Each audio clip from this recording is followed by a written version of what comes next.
Buti po hindi affected kapag may mga shoots po, may mga projects po kayo. Walang tulog. Walang tulog. Ganun ang style namin. Pero tututukan ko talaga. Ito po, may tulog po kayo ngayon. Yung totoo. Apo. Wala masyado. Wala ka pang tulog na kami. Kompleto yung tulog namin. Ganito yung face. Alam na namin ganyan dapat ang itsura. Dati Hindi nga kami natulog. natutulog. Ang ganda talaga ng mukha niya. Thank you. Hindi niyo po ibabalik. Kanina pa ako sabi ko kami. Nag-expect ka. Balik mo naman po. Ikaw din maganda ka. Maganda tayong lahat. Alam ko talaga pa. Maganda ka. Maganda ka? Ano ka? Alam niyo po ba dati kasi nanonood nga ako lagi sa'yo talaga. Totoo talaga to. Sa sobrang panonood ko sa'yo, ginaya ko pa. Kasi ikaw lang ang nakitaan kong nagkaldereta na may gata sa Chris TV. Talaga? Oo. Tapos ginaya ko kung paano mo niluto. Ang bilis lang sa Chris TV. Tapos nung pagkakain ko ng akin, ang tigas. Dapat pala pinapalagbo.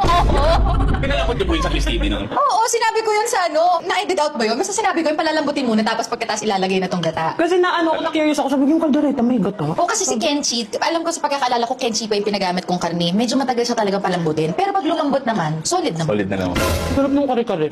Sana makarating dito. Malalaman ako yung kare-kare kung masarap kung hindi mo nanid ng bagoong. Oh! Yay! Kaya hindi muna ako nagbagoong. Tinignan ko muna kung masarap siya without bagoong. Ano siya eh, purong mani. Purong mani. Sorry na po. Kung ano-ano niniisip nito. Kaya natawa lang. Sorry po. Tikman ko muna ng walang bagoong. Sige. At saka nagmamantika, ah. Isaw, kaya ka isaw. Ay, hindi pa ako Sige nga po, patry. Kasi may Isaw. isaw ang kare-kare. Isaw, buntot. Ako nakatry.